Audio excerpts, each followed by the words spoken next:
Saint Christophe, connu comme étant le patron des voyageurs, son nom dérive de deux mots grecs, Christos ou Christ, c'est-à-dire loin, celui qui a reçu l'onction, et Phoros, celui qui porte. Il est représenté dans la sphère chrétienne tel un bon géant qui fit un jour traverser une rivière à l'enfant Jésus en le portant assis sur ses épaules. Les représentations les plus anciennes le représentent tel un homme à tête de chien, avec à la main un crucifix, expliquant ainsi qu'il est un passeur permettant de voyager d'une rive à une autre.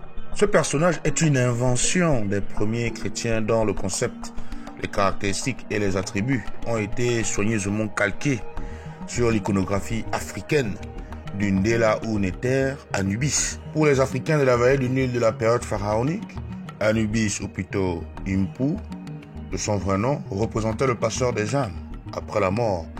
Le Ndéla ou Néter, des pratiques funéraires et des soins apportés aux défunts.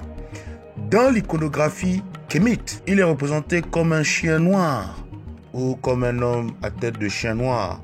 Cet aspect vient de l'observation des peuples de la vallée du Nil à propos des chiens qui rôdaient dans les cimetières du désert.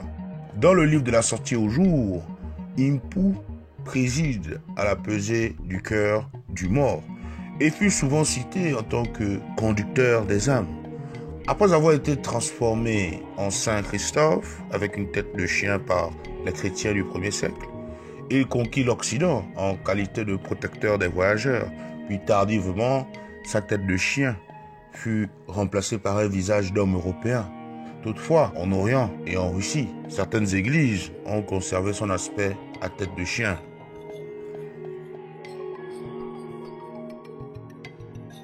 On peut aussi retrouver cette usurpation chronique du christianisme sur la spiritualité de Kemet dans certains édifices ou monuments de la vallée du Nil. Plusieurs monuments à Kemet nous montrent Héru ou Horus, le faucon solaire, perçant de sa lance soutée, ou Seth, sous la forme d'un crocodile ou d'un hippopotame.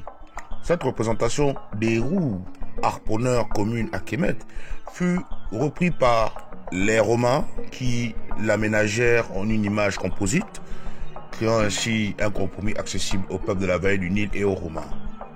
Le désormais Héru est en habit de légionnaire romain, chevauchant sa monture, ce qu'aucun prêtre kémite de l'époque pharaonique n'aurait jamais fait. Avec l'arrivée du christianisme, c'est désormais au père de l'Église de perfectionner le plagiat. Même si cela est caché aux profanes, ça reste clairement identifiable par ceux qui sont familiers avec la connaissance ésotérique.